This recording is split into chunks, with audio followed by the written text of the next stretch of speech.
To begin with this discussion, the main idea is that there is an idea of kind of interconnection between Shi'ism and Sufism. And there is also another counter argument that there is no relation between Shi'ism and Sufism. So my point, I'm trying to look at one specific school of thought within the contemporary Shi'a Seminary, starting from 1850 up to date, and look at them to see that what they are talking about in terms of interrelationship between Shi'ism and Sufism and philosophy, and their opponents as well. So the school that is that I'm talking that I'm kind of more concentrate on is called in different names, but for my purpose, I use the Sufi School of Najaf. I use this name for them, but sometimes they refer to their school as Maktab Ma'rifatun Nafs or Maktab Irfani Najaf, or different names, or Maktab Shushtariye or Maktab Jula, but I use the Sufi School of Najaf. And also the other school, which is opposite to this school, is called Maktab Tafkik, which is also, it was called by Maktab Ma'arif Khurasan, but with Maktab Tafkik means that the school of separation. The first school of Najaf, in which you can see the names or people in this school. Very famous among them probably is Allama Tabatabai, for many for many people who even don't they are not familiar with this with the seminary education, but his masters and masters and masters, up to someone whose name was Sayyid Ali Shushtari, and then also beyond that. So looking into this school and these individuals and their relationship with other probably Sufi schools. So the main question here becomes that if they are a mystical school, if they are a Sufi, by the Sufi, I'm using the word Sufi in English literature because you usually use Sufi in translation of Irfan. But with this Sufi tendencies, the question is that are they just emerged by themselves, or is there any kind of connection with other Sufi traditions or mystical traditions? Because the main question is that someone as a person cannot claim that, oh, I'm a Sufi master, unless you ask them that, oh, who was your teacher? Who was your master? Who was your sheikh? So usually Sufi tradition works with like having a relation to a master. You cannot claim that I'm, opening a school of Sufism without having connection with previous master. So like in mathematics, we cannot claim that we are having a school without having a master. Here is the same. Now, regarding this group of people, the question was that where are they coming from? What are their resources and sources in Irfan? Are they connected to any of Sufi schools? Like imagine in the Shia era and areas and regions, you do have mainly like especially in the Iran and Iraq, we do have like Ne'matullahiyya Sufi orders or Zahabiyya Sufi orders. Are they somehow connected to those guys or not? And if yes, how? If no, how do they claim that they are a Sufi, for instance, in school? So, as I mentioned, these two different, the opposite schools are kind of claiming two different sides of an idea. One is trying to emphasize on harmony and equality between philosophy or reason, Irfan or Sufism, and revelation of Quran. They say that these three paths are kind of supporting each other, and there is no contradiction between them. while the other school, like as I mentioned, Maktab al-Tafriq, or School of Separation, is emphasizing on separation. There's no way that you claim that, oh, philosophy and revelation are equal. They are absolutely not. So there's two schools. How they come into the scene, I'll discuss those. But generally, the idea is that we are looking at the main question of Shi'i Sufi relation, and then we study in this two school, and then we studying where they are coming from, how they emerged in the Hausa, what are their arguments and counter arguments to each other. So yes, but looking at this, I would like to emphasize on some literature that exists in scholarly publications, like book by a very well-known book, السلة بين التشيع والتصوف. Al-Shaybi, the author of this book, which is very famously, and this book is very famous, he claims about the interrelation between Shi'ism and Sufism. Seyed Hossein Asghari, for instance, he writes in his Sufi essays about the interconnection between Sufism and Shi'ism. We have Henry Corbin a few decades ago that he also emphasized on the interrelation with when he worked on Sayyid Haydar Amuli's edition of Sayyid Haydar Amuli's books, and he introduces Sayyid Haydar, and then we know that Sayyid Haydar is kind of the very famous guy in articulating and philosophizing the relationship between Sufism and Shi'ism as well. And then, so also there are very recent publications, but like one, Reza Tabande and Levinson, Sufis and their opponents in the Persianate world. This book also talks about the Sufism, but popular Sufism, not the Sufism that or this school that I'm talking. And then the opposite of ulama to this Sufism. They discuss these ideas about conservative ulamas and their reaction to the Sufi orders within a Persianate world.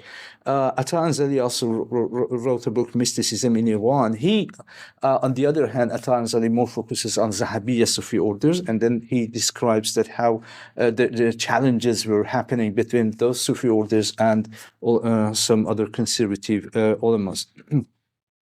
There's another book edited by Reza Pourjawadi, Philosophy in Qajar, Iran. In that book, there are a number of chapters written by different scholars. One of them, or two of them, are one emphasizing on Mulla Sadra as a very famous Persian Iranian philosopher and Sufi, and also the other one, Mullah Ali Nuri. I emphasize on those names because these names are kind of appearing again in my talk in their relation with the Zahabiyya Sufi order. Okay, so one major point here is that among those who are claiming that the interrelation between Sufism and Shi'ism, one major point is that, well, the interwoven context of Shi'ism and Sufi thought is enriched by the notion that the Prophet Muhammad and Imams, and particularly Imam Ali, were the barriers of profound spiritual teachings. And for instance, the Quran talks about the wisdom, al-kitab wal-hikmah. The Prophet was, a teacher or master of teaching you the book and the wisdom. We know the book as a physical, at least, book, but where's the hikmah, where we learn it from? Where are those? And then this group of people, those who are claiming about the relationship between Sufism and Shi'ism, or the spiritual teachings of religion, emphasizing that, yes, there was something, and especially if you go back to the traditionalists, also claiming about the existence of a tradition, a kind of hikmah or wisdom tradition within all prophets up to from Adam to Haydar, to Muhammad sallallahu alaihi wasallam. So, and one of the examples that they point out is Kumayl ibn Ziyad al-Nakhai, where there are hadiths like hadith al-Haqiqa, between a conversation between him and Ali alayhi salam, or Dua Kumayl, for instance, which was a kind of another teaching from Ali ibn Abi Talib to Kumayl. Now, as I mentioned, because when we talk about Sufism and Shi'ism, sometimes we talk about after the Sayyid Haydar Amuli. Sayyid Haydar Amuli, a very well-known figure, and his books or ideas are articulating the relationship between Sufism and Shi'ism. But in fact, not only these people claim that there is, like in Imam's teaching, there are mystical claims or mystical spiritual teaching, but they also claim that there are other ulamas, even before Sayyid Haydar Amali, before the emergence of Safavi order, because Safavi order was also based on a Sufi, tendencies, and then the Sufism becomes like a government and takes the power. So among those people that are kind of, they look at is Sayyid ibn Tawus as one of the major spiritual figure within the history of Shia Islam. Also, not only Sayyid ibn Tawus, if you look at it, Kulayni in his Kitab al-Kafi, also Kulayni is also emphasizing on aql in interpretation of religion, and he in his introduction to Kitab al-Kafi he also talks about in the last analyze, this is the human reasoning that is encountering the revelation, and that's the major measure by which you can understand revelation. But Sayyid ibn Tawus, as I mentioned, one of them. I wanted to emphasize to a number of people that are not very well known, but they are before Sayyid Haydar Amuli. One of them is very famous, not very famous, but very unknown figure, but very important figure pre Sayyid Haydar. And his name is Hasan ibn Hamza al-Palasi and al-Shirazi. This figure is not known. We recently had done some books on his manuscripts, but Hasan ibn Hamza is, in his manuscripts, promotes an idea of spirituality, irfan, and philosophy. He creates some kind of cosmology in which I can call it mystical cosmology, and then it integrates it with the Imami theology. Like maybe you can see the Hafiz Rajab al-Bursi's, ideas on the Imam's cosmology. This Hasan ibn Hamza Shirazi also doing the same. But one important thing about Hasan ibn Hamza Shirazi is that he is, as I said, he's before Sayyid Haydar. And then after him comes another figure. His name is Ibn Mi'mar.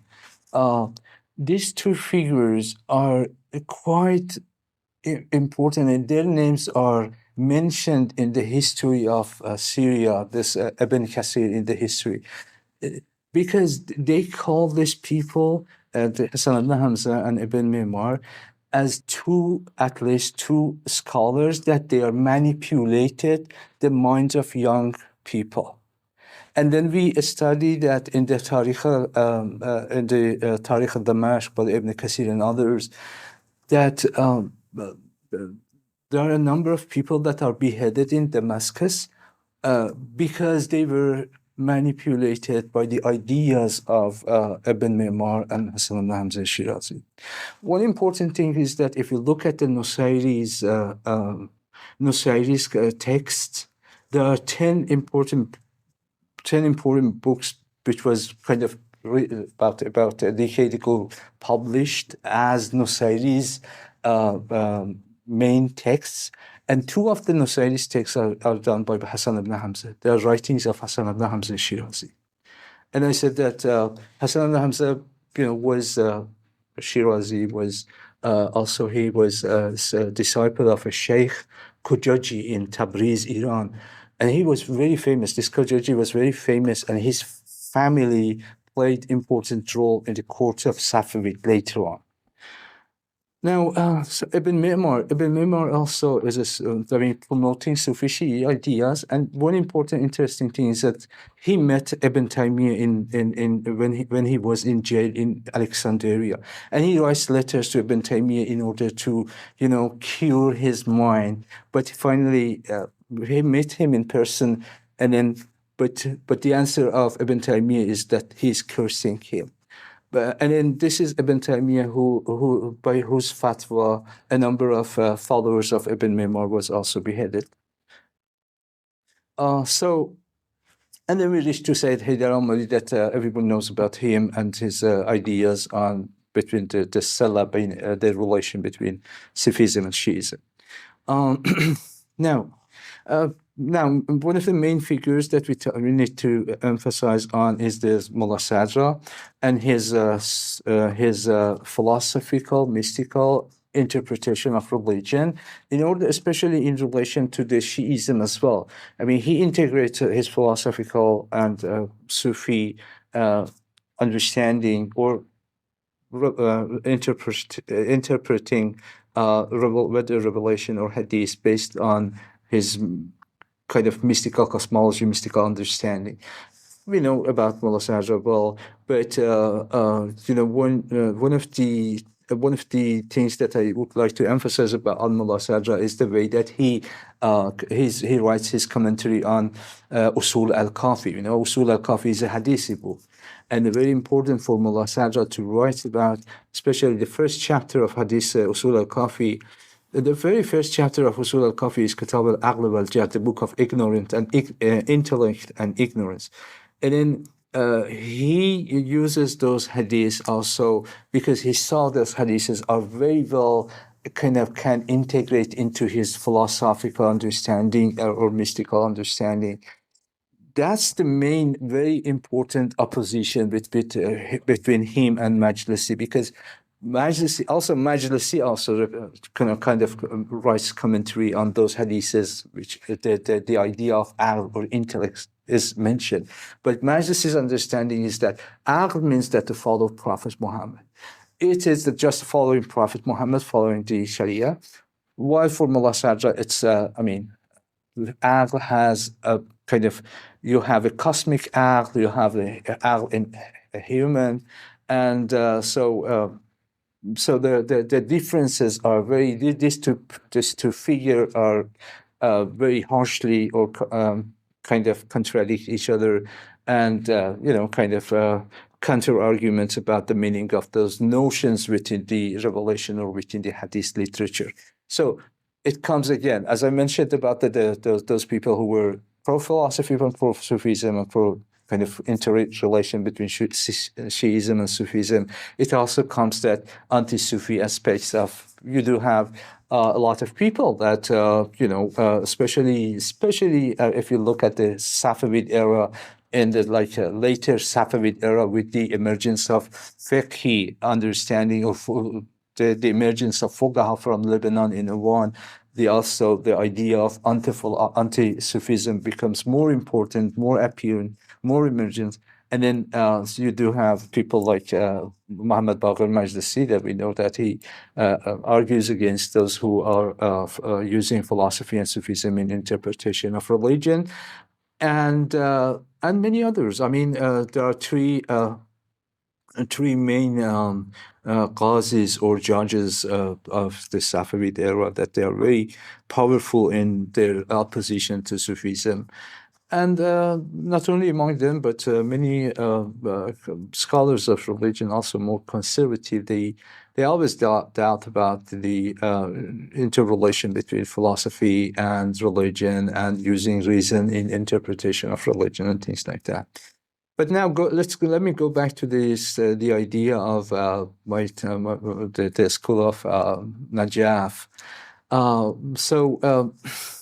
I mentioned that if they are a Sufi school, if they are finally following a mystical or Irfani, they have to have a connection, because the history of Sufism and Irfan is silsila. You know, you say that I am connected with Imam Ali and then Prophet. For instance, 99% of Sufi tariqas, they are claiming that, oh yes, we are connected to Imam. No one says that, oh, I'm not connected to Imam, I'm connected to myself. That's not working in Sufi tradition. Now, there are two tariqas, as I mentioned, in post-Safavid, that during the Safavid, because of the anti-Sufi climate, many Sufis of Nematullah, as they moved to India. and also, so they say that this, because of this situation, the Sufism was not that much of kind of appearing of in that region, but what we see after Safavid era is kind of emergence of two, or during the late Safavid era, the emergence of two Sufi schools or two Sufi orders. One is Ne'matullahi Sufi orders, which comes from by Shah Ali Reza Dekkani, sending his disciple to Iran, and then also the emergence of Zahabiyya school, uh, which is also important.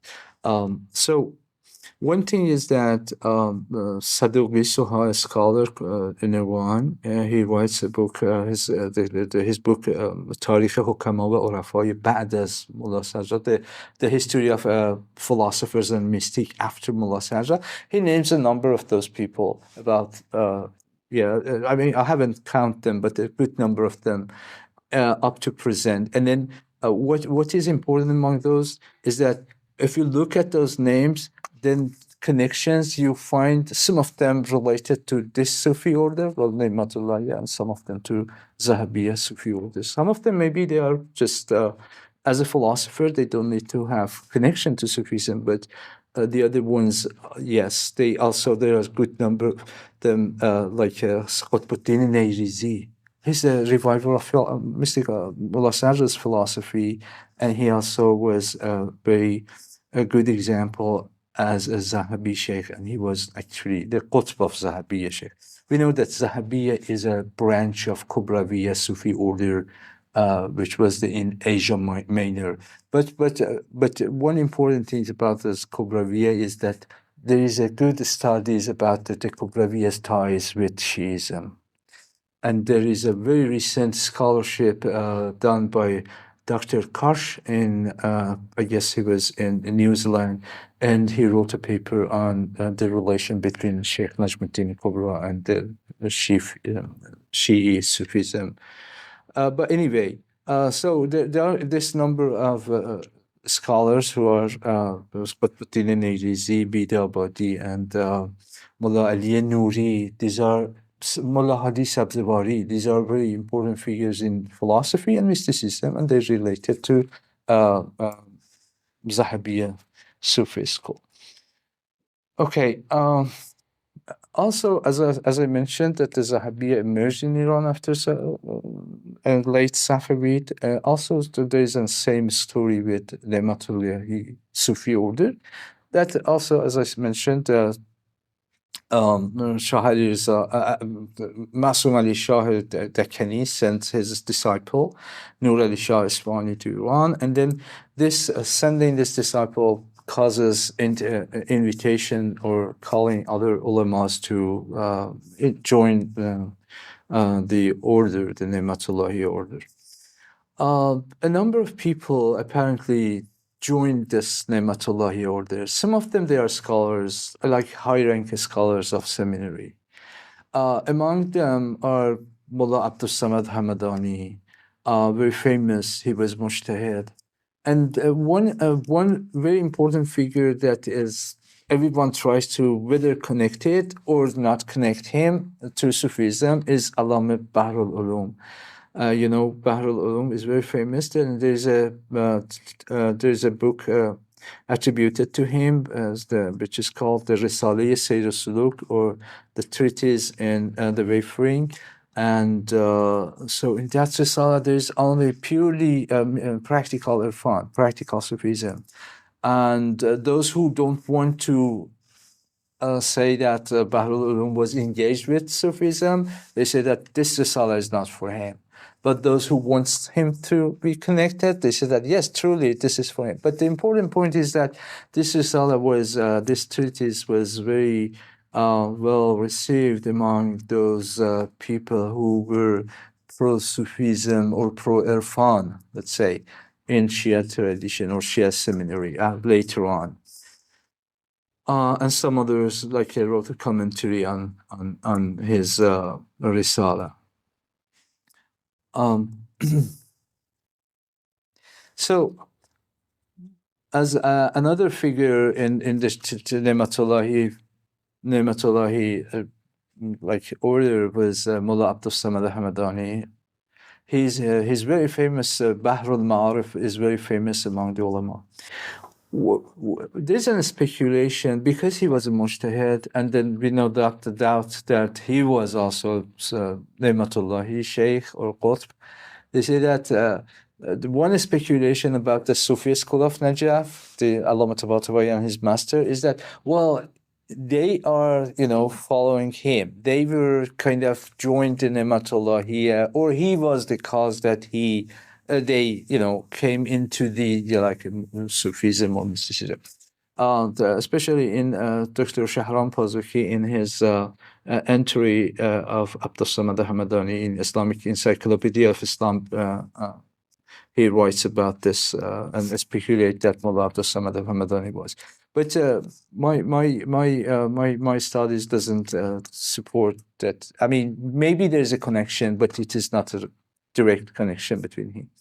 I hope that you can see this, but it's a chart regarding this Sufi branches. So I talked about Zahabiyya and Ni'matullah here. And one more emphasis is that about Post-Sadra Zahabiyya, one main figure, Qutbuddin Nailizi. He is the master of Agha Muhammad Bidabadi. Bidabadi's writing also, among many other writing, but his writing is like Dastur al-Amal, that his book Adab al-Sayr al-Suluk, the rituals of this Sufism, how to do this, how to follow the path, what are the zikrs, orders and commands. And there's one main figure here, which was connected to Agha Muhammad Bidabadi.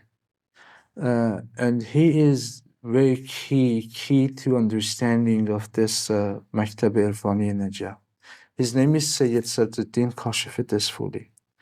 Kashifi Desfuli was played an important role in the development of the Sufi School of Najaf Seminary. Why? I will tell you why. First of all, he is also following the path of Zahabiyya. And he also is from this school. He's from this school, southwestern Iran, southwest of Iran. This school plays an important role in Zahabiyya too. And his kind of lineage is also existing up to today. But one main thing is that everyone knows Shaykh al-A'zam al-Ansari, Shaykh al-Ansari in Shia tradition, yes? And many of those who are interested in philosophy, in Irfan, know the name Sayyid Ali Shushtari as kind of founder of this Maktab Irfani Najaf, the Sufi School of Najaf.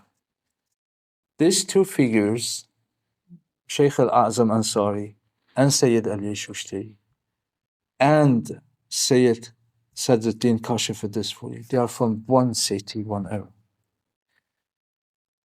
Now, when in the manuscripts of the disciples of this Sadruddin Kashif Desfuli, I noticed and I saw that it was written that when Shaykh al-Ansari wanted to migrate from this school to Najaf, he went to Shaykh Kashif and told him that I'm going there. What's your advice to me? What Shaykh said, Sadruddin said that when you go to Najaf, meet with Sayyid Ali Shushtari. He's from us. So those who know about the story of this relation between these two figures is that Shaykh al-Azam Ansari is the highest ranking mujtahid teaching the Kharij al-Usul al-Fiqh. Now, what happens is that Shushtari attends the courses of Ansari in Fiqh al-Usul, and Ansari attends the courses of Shushtari in Akhlaq. and mysticism in Irfan. So one thing should be kind of clear in our minds that, there's this kind of triangle of relationship between Sadruddin Kashif, Shushtari, Sayyid Ali Shushtari, and then Sheikh al-Azam Ansari. Why it's important? Because it probably shows us a connection, because already Sadruddin Kashif already knew Shushtari, because he introduced him to Sheikh al-Azam Ansari. And we know Sadruddin Kashif, he has lots of writings. He has many books written by him. There are many of his manuscripts existing in private collections in Iran. Some of them are printed recently and are being printed as well and published. Now, as I mentioned, this is a key figure. And here is an element of kind of understanding that, probably Shushtari has a relation with Zahabiya school, at least, inheriting something of the Zahabiya sheikh. But also, I want to emphasize that Sajjad Rizvi, in his paper on Mullah Ali Nuri, just a very brief sentence, he says that Sayyid Kashif, he mentions that Sayyid Kashif has important role in spreading Irfan and in Shi'i Seminary in shrine cities. But he doesn't say how. What are the connections? Nothing more. Just one sentence. But so, as I mentioned, the issue is that Sayyid Kashif and his relation with Sheikh al-Ansari and Sayyid Ali Shushtari, and also, the teaching that Sayyid Kashif has, taught to al-Ansari and Shushtari. So there are many things that I hope I had more time to explain about those people. I just kind of escape those, but Mullah Hadi Sabzawari is related to Zahabiya. Mullah Hussein Qoli Shabandi is his disciple. And then he moves to Najaf. He becomes the second teacher of the Sufi School of Najaf. And these are important. Another relation with Zahabiya. So we also know that Sayyid Ali Qazi Tabatabai, very famous scholar of this school, who was the master of Allama Tabatabai in Irfan. About 10 years at least, for 10 years before arriving to Najaf, he was a disciple of a Zahabi Sufi sheikh. His name was Nakhjabani, in his city in the Tabriz. So the connections with Zahabiya is much stronger than connection with Nematullah Sufi order. And however, there's one thing. If you ask these people that, so what's their connection? They say nothing. There's no connection. We do not have silsila. But the important is that in their writing, they always write that you need to have a sheikh, okay? But there is a contradiction between you need to have a sheikh, don't make a silsila for us, they say. And Al-Qazi Tabatabai, for instance, he writes and he talks about Ni'ma Rajul Faqih and Sufi. Best person is that become both Faqih and Sufi together. So the point here, I guess, is that one speculation of why they want to hide this. My idea is that because they were living in a situation and community that there are many other scholars that were looking at Sufism as a very negative thing. There was a negative connotation with mentioning Sufism. There are many reasons for some scholars to be anti-Sufism. But there are many reasons for those who are like these people who are pro-Irfan to be connected to Sufism. Sufism for this kind of scholars means the purification of heart, to be the most humble person, to be the people of mujahada or muraqaba or whatever. But maybe for some other ulamas, the Sufism didn't mean these things, means something else. Now, going back, just I know that maybe I want to point out one more thing about this group, and then go back to Maktab al-Tafkir. One of these people that I have the names of them here, their names listed here, is Sheikh Muhammad Bahari. And he has a book on, called Tazkiratul Muttaqin. And there's an idea when he wants to talk to the other ulamas regarding their irfan, he knows that they don't like to hear about Sharia, Tariqah, and Haqiqah. Okay, what he does, he makes an alternative. What is his alternative? He says that, listen, there's something which is called fiqh or jurisprudence. This fiqh or jurisprudence is the introduction to practice, you know. Fiqh muqaddami amalas. This is the fiqh, is the introduction to practice. And then what is practice? Listen, the practice muqaddami akhlaq ast. Ya irfan ast. This practice leads you to akhlaq, which is tariqah, you know. And then what is akhlaq for? It says that the akhlaq is also an introductory to tawheed. You need to have akhlaq in order to reach to tawheed, which is like a haqiqah. So he makes an alternative ideas in order to make this idea acceptable with other people within the seminary. I would like to emphasize on the idea of how Maktab al-Tafkik emerges, the school of separation.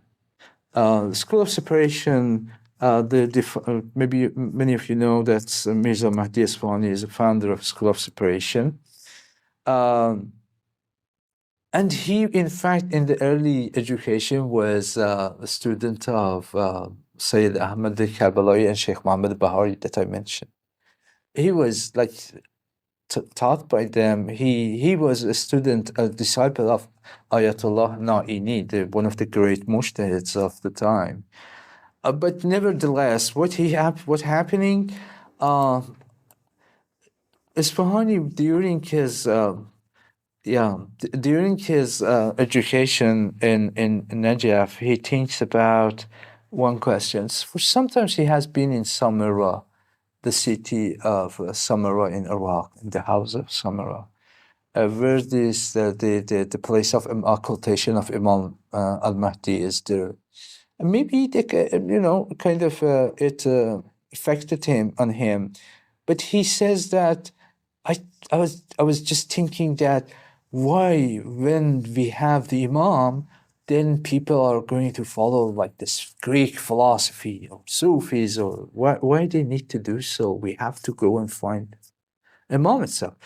And then he narrates himself in a note. He mentions that I saw in a dream in seminary. I was in seminary and I saw Hujjat ibn al-Hasan, the Imam, in my dream. And I noticed a note in which was mentioned that, like as answer to his questions, a note that whoever takes knowledge from min ghayrina, from anyone else than us, it's equal to, ignoring us. If you take knowledge from Greek people, Greek philosopher, means that you're ignoring. So he takes this very serious and goes to establish his own school in Mashhad, in the seminary Mashhad. And with the school that he established first is called Maktab al-Ma'arifi Khurasan, and later on was called the Maktab al-Tafkik, the school of separation. And he emphasizes on that, well, we need to take the knowledge from Ahlul Bayt and from Hadith directly. Do not manipulate Quran or Hadith with your philosophical thought, with your reasoning, things like that. It's very obvious that his book also especially called Abwab al-Huda. He writes in his book that Quran emerged to destroy human knowledges. By human knowledges, he means philosophy, in fact. human reasoning. In a way, I mean, but his followers, they say that, no, he doesn't mean that reasoning, he means philosophy. And then the other group says that what's the difference between reasoning and philosophizing in a way? So he also kind of criticized logic, using logic. He says that the very first person, one who used logic was Satan, because he logicized that he says that I'm created from fire, I'm better than human. Why should I need to prostrate on human? So that's one of the reasons.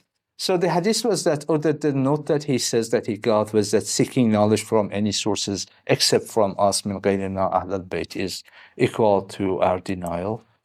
The school that Isfahan established in Khorasan in Mashhad Seminary was in response to his masters and the other generation, like Tabatabai and others, who were promoting philosophy, and they were against philosophy. There's a huge discussion to talk about how these two groups were argued with each other or against each other. But one of the main people who tried to respond to Al-Mahdi Isfahani was Allama Tabatabai. Allama Tabatabai writes extensively in proving, in kind of arguing for his stand of that the rationality is not in contradiction with revelation, and in fact, I mean, I don't go into detail, but there are many kind of areas that they are disagreeing. One is, first of all, logic and philosophy. Second, the ideas in kalam, like the whether human soul is material or immaterial, because one of the main claims of the Sufi school of Najaf is that know yourself to know your God, and for Islam it's nonsense, because you are material, God is immaterial, you know. And then Tabatabai says that while Isfahani and Allama Majlisi, they talk about materiality of soul, because they say that everything else than God is material somehow. But he says that, I mean, a few pages later, he talks about the light being of imams, and he forgot that a few pages before he ignored the existence of immaterial being except in God. These discussions have been ongoing with the next generation, like after Allama, his students or disciples, like Jawadi Amuli, especially Hasan Amuli. They also argued, and they were kind of, each party was supporting his idea. After Mirza Mahdi Isfahani, his disciples, especially one who made this school very famous, was Allama Muhammad Raza Hakimi, who kind of introduced the schools after Iranian Revolution to the readers. But nevertheless, this is an ongoing fight, an ongoing argumentation and counter-argument. And it is not only kind of limited to the Shi'i seminary, it's everywhere in any religion. You know, that even in the history of Christianity, history of Judaism, Islam, you see history of Sunni Islam, Mu'tazilite and Ash'arite. But this is what I was trying to talk was that kind of within the Shia seminary, and the kind of arguing and counter-arguing regarding the, revelation and reason and Sufism. So I guess that I should stop here because we are out of time probably. And I would like to thank you all for listening to me. And I hope that I had more time to speak more, but I'll stop here. Thank you very much. I appreciate your time.